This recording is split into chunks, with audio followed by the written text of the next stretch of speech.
Welcome back, everybody. Still tuned into Open Studio right here on DSTV channel 263, and today we are chatting all about road accident fund. In studio, we're still joined by our guest Ntombi Kulatsi, who's giving us all the ins and outs with regards to this. Now, Ntombi, one thing that I am clued up with is, of course, the various claims.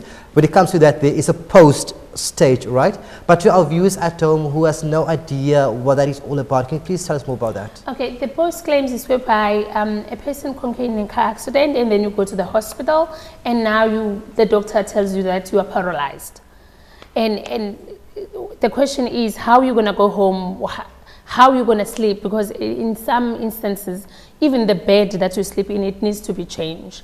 And the post claims whereby we rehabilitate as road accident fund, where we provide a person, because remember, as I mentioned, we've got consultants in each and every hospital, and we've got case managers which work with the doctors to assess the criticality of the accident that you concur.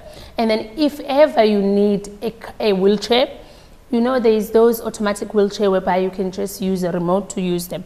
Road accident fund comes in there. We provide for those kind of wheelchair.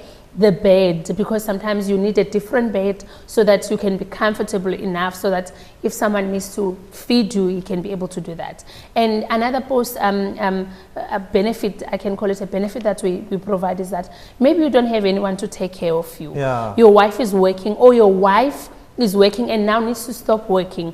We have something called, we called it a caregivers. Whereby we appoint someone. It could be a wife, if it's a man, or it could be a professional nurse. Those nurses that we use, we call them caregivers, whereby we pay monthly income for them so that they can look after this person. That means feed the person, wash the person, make sure that the person goes to a walk, or make sure that the person goes to hospital when needed to be.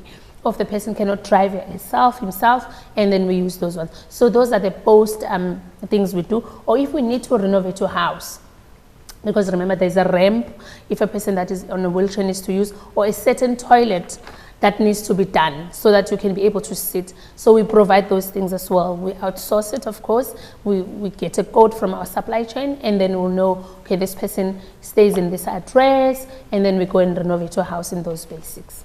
Okay, right about now though, guys, we're going to check out a clip because of course the Road Accident Fund team were out in Delft, so they had like a whole presentation which took place there. So let's go see what it's all about, and then straight from there we're going to an ad break. Enjoy. My name is Pumelela Dlomo, usually called Pumi Dlomo. I'm the Chief Marketing Officer at the Road Accident Fund. We are here today having brought what we call Road Accident Fund on the Road. We call it RAF on the Road. This is a program esaqala all the way back in 2012. And the main aim of this program is to make sure that the Road Accident Fund services are provided to the various people, especially the communities that would otherwise not have an opportunity to get these services. So we're proud to say we're in Cape Town, and this is possibly the 5th time that we're here. Sizethelo inkonzo kubantu ukuthi abantu bakwazi accessa i-Road Accident Fund. Njengoba niyazi ke i-Road Accident Fund ukuthi i-run through the Road Accident Fund Act, which is a very complex act that requires ukuthi abantu xa befuna uclaim kumele kuyiwe e-court kwesinye isikhathi. But ke the act was changed a couple of years ago, where it allows abantu to come directly to the Road Accident Fund. They don't have to use the services of a middleman. So this is exactly what we do get through RAF on the road. We actually make sure that we provide the services directly to the people, where there will be no need for people to make use of the middlemen. So siyafika in an area about a month or two before, sikhulume nabantu in the communities, bakwazi ukuthi basifake through the various community structures, sikhulume na provincial government, basifika ke, and then senze ukuthi sikhulume nabo ukuthi bakwazi ukufika on the day. And then we go on radio, community radio. We use community print, community TV as well, ukuthi sikenze ukuthi abantu bakwazi ukuthi beze on the day. So we are here again in Delft today.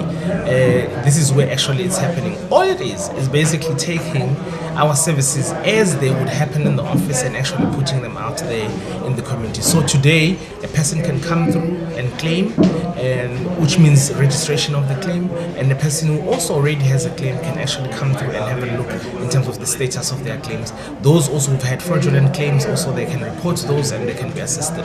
We do this work working with the communities, as I've already indicated, which will be provincial government, kanye nomasipala, siphinde futhi sisebenze with the various people in terms of SASSA, Home Affairs, SAPS, as well as the regional traffic control officers.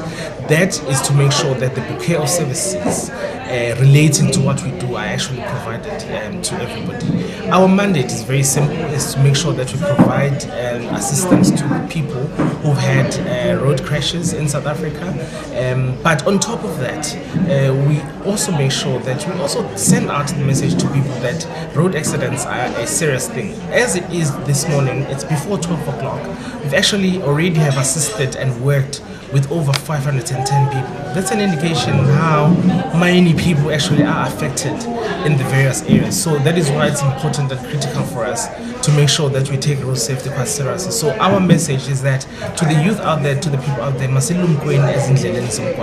because every time you hear of a weekend coming, because of road accidents. We also thought alcohol is a serious problem, but we've seen that cell phones and selfies and all the things that people do have now become a serious problem. So we're the carrying arm of government that says even after we are out there to make sure that we provide you the various services.